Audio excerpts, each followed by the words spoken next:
President Trump is weighing several options that could result in heavy U.S. casualties. It's a heavy sentence to say, but that's the reality. And according to Axios, on top of invading Kharg Island, a move that Trump, of course, we've pointed out, has talked about since 1988, the Pentagon is also drawing up scenarios that involve military action on several other Iranian islands. Those islands key to Iran's oil production, as well as control over the Strait of Hormuz itself. Axios is now reporting specifically on some other possible invasions, and I know Seth had spent time talking about two other islands closer to the Strait of Hormuz, and also seizing the Iranian ships that are carrying Iranian oil, even as they've taken away the sanctions that would allow Iran to sell that oil. But, being contradictory doesn't stop them. Does it sound to you that we're on the verge of a potentially dramatic escalation? It does, Aaron. Now, it doesn't mean that it's going to happen, but the likelihood has increased that it will happen. And what we're looking at is the increase in the force posture by the U.S. forces. The fact that not only do we have about 50,000 troops in the region right now, but we are also getting more. We're getting more airplanes, more Air Force squadrons are coming in, fighter squadrons are coming in. We have, of course, the two Mus that are, one is basically there already and the other one is approaching. And then you also have, of course, the 82nd Airborne. So all of those elements are critical elements for America's firepower in general, and they don't make deployments like this just to have an exercise. This is a demonstration of force that could easily be used for actual combat operations. And every time so far that Trump has done that in this situation, frankly, even with Venezuela, he's used it. I mean, that doesn't mean it's going to happen, but that's the trend.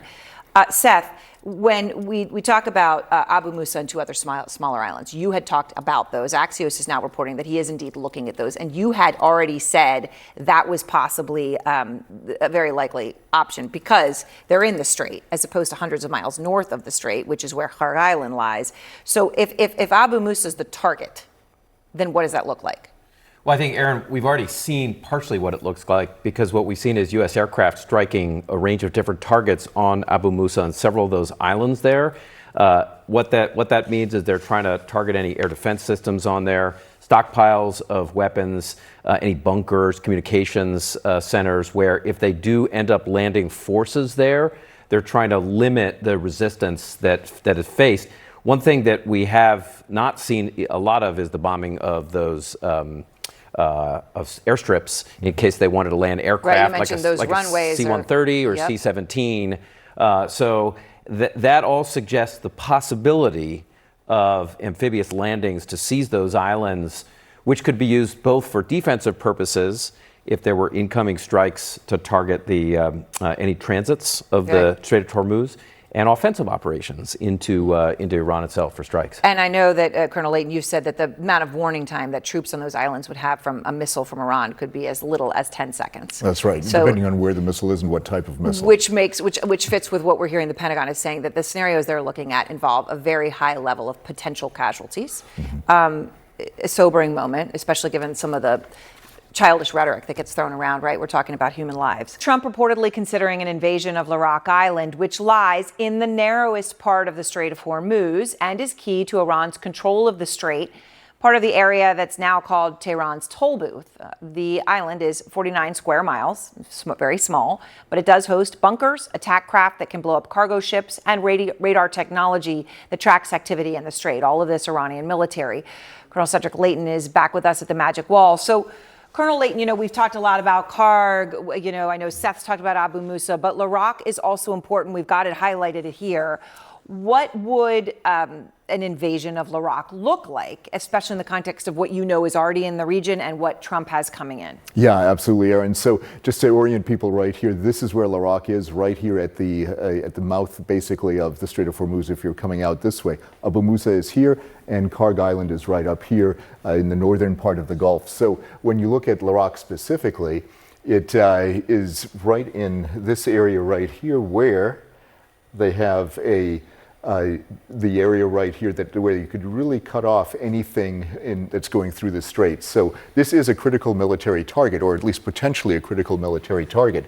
And one of the key things is, how would you actually go about doing this? Well, you would bring in the Marine Expeditionary Units. This is the kind of thing that they do. They can invade using their marine infantry to go across the beach. They have armor that they probably wouldn't use, but they might use helicopters to fast rope into an area.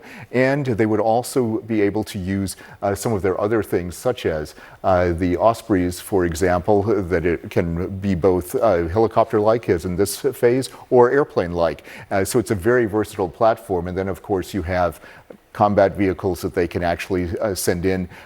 These are amphibious vehicles that can actually hit the beaches and disgorge Marines. So that becomes a critical thing, because when you look at Larak, it is a basic rock in the middle of the desert, and it does the kinds of things that you would be able to see in these areas. This area here would be the defended area that you spoke about. Yeah. That has all the radar installations. It's also very mountainous. This might be an area that they could consider for invasion, but there are roads and other things here. So there are several different targets that could potentially be beachheads, but it is a difficult place to invade at this point. Yeah, I mean, and obviously that is where some of those casualties come in. Yes. I mean, the potential casualties, the risk here, when you talk about the mountainous area so it's small, but there's a lot there. Absolutely, there's a lot there. And of course, if they hold the high ground until it's bombed, that could give them a field of fire that could control approaches like at this beach right here, or even in the southern areas. So it's a very critical element here that has to be decided, and there has to be a lot of fusion of different forces, air power along with infantry, along with other elements of power. So Iran has been threatening now new threats against U.S. troops who are not staying on U.S. bases, okay? And that might seem a bit confusing, but there's a reason for that. Some of it is, as CNN's reported, some of those troops were moved off the bases before the war even began. But the New York Times is reporting that even more troops were moved off the bases because the bases have been hit.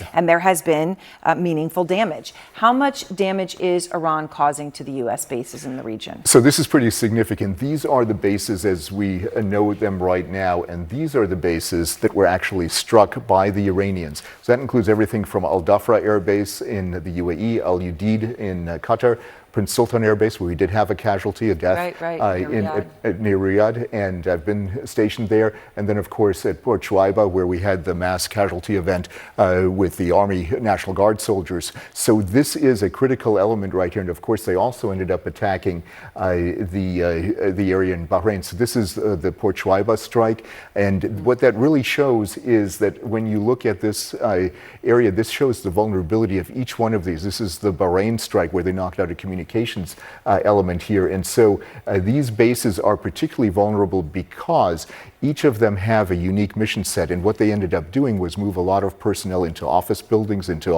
other areas, even into hotels. And now what they're doing is they're actually telling people in Iran and in this region right here, they're actually telling them to target Americans in those hotels, in those office spaces. So it's become dangerous in that way as well. Right.